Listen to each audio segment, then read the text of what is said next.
جیم جو ہے یہاں پر بھی بات جو ہے وہ مکمل ہو جاتی ہے اور وقف کرنا جو ہے وہ جائز ہے، لیکن اگر آپ مسلسل اس کو بات کو جاری رکھنا چاہتے ہیں تو اس میں بھی حرج نہیں ہے۔ تو آگے اس کے بعد یہ تو چاند ایک رموز تھے جو میں نے چلتے چلتے آپ کو بتائے سہولت کے لیے، اور بہت سے لوگوں کو بات کا مطلب نہیں پتا کہ ہم نے کہاں پر ٹھہرنا ہے،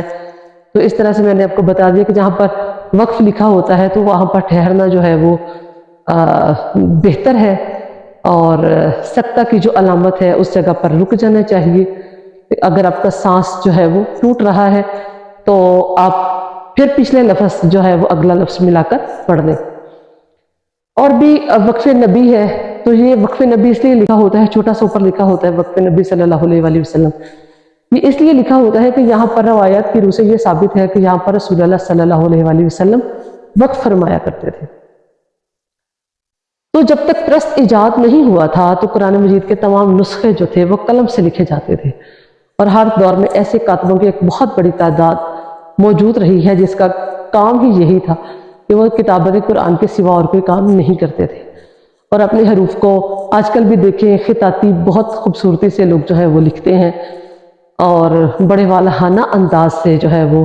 قرآن حکیم کو لوگ اپنے ہاتھوں سے لکھنا ایک بہت بڑی سعادت سمجھتے ہیں۔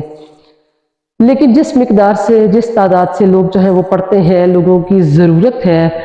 اور اسلام جس تیزی سے پھیل رہا ہے، تو اگر ہاتھ سے ہی قرآن مجید جو ہے وہ لکھ کر پہنچایا جاتا تو یہ ایک مشکل کام تھا۔ اس لیے جب پریس ایجاد ہوا تو سب سے پہلے ہمبرت کے مقام پر 1113 میں قرآن کریم طبع ہوا پہلی دفعہ، اور اس کا ایک نسخہ جو ہے وہ دارالکتب المصریہ میں موجود ہے، اور اس کے بعد متعدد مستشرقین نے قرآن مجید کے نسخے جو تھے وہ طبع کرائے، اور مسلمانوں نے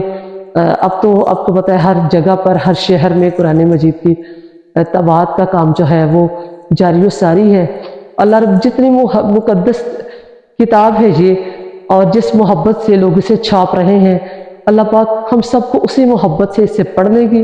اس کو سمجھنے کی اور اس پر عمل کرنے کی توفیق عطا فرمائے۔ ہم نے اس کو بہت خوبصورت دستانوں میں لپیٹ کر ایسے اوپر سجا کے رکھتے ہیں اپنے گھروں میں، بہت اچھی بات ہے، بہت تکریم اور تعظیم کی بات ہے، اور ہماری مقدس کتاب ہے، ہمیں کرنا بھی چاہیے۔ لیکن سب سے بڑی بات یہ ہے کہ یہ کتاب ہدایت ہے، صرف اس کو عزت اور تقریب نہیں دینی، اس کو پڑھنا ہے، اس کو سمجھنا ہے، اور اس کی امپلیمنٹیشن کر کے دیکھنی ہے،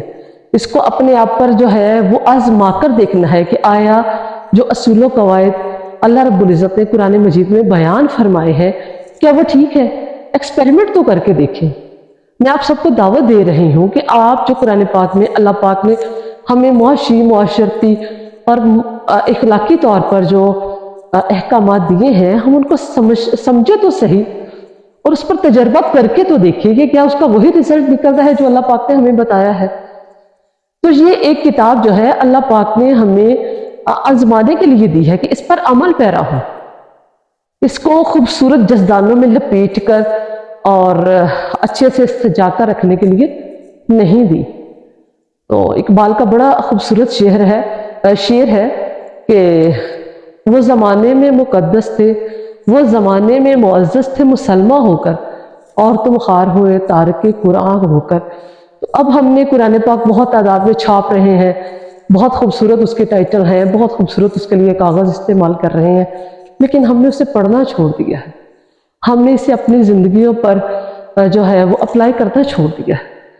تو ہمارا جو دین اس پورے مطلب درس و تدریس کا مقصد ہی یہ ہے کہ ہم قرآن کو اپنی زندگیوں پر لاگو کریں،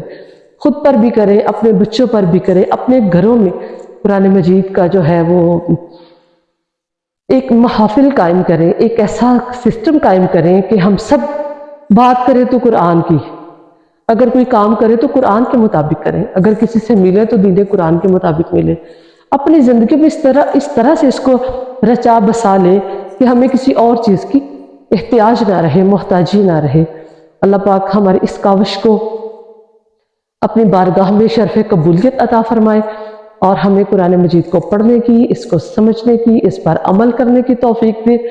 ہمارے بچوں کو جو ہے وہ اللہ رب العزت دین اسلام کے مطابق بنائے۔ ہماری بیٹیوں کو نبی کریم صلی اللہ علیہ وآلہ وسلم کی پیاری بیٹی حضرت فاطمہ الزہرا رضی اللہ تعالی عنہ جیسی پاک باز بچیاں بنائے۔ ہمارے بیٹوں کو حضرت ابوبکر صدیق جیسا عاشق رسول بنائے۔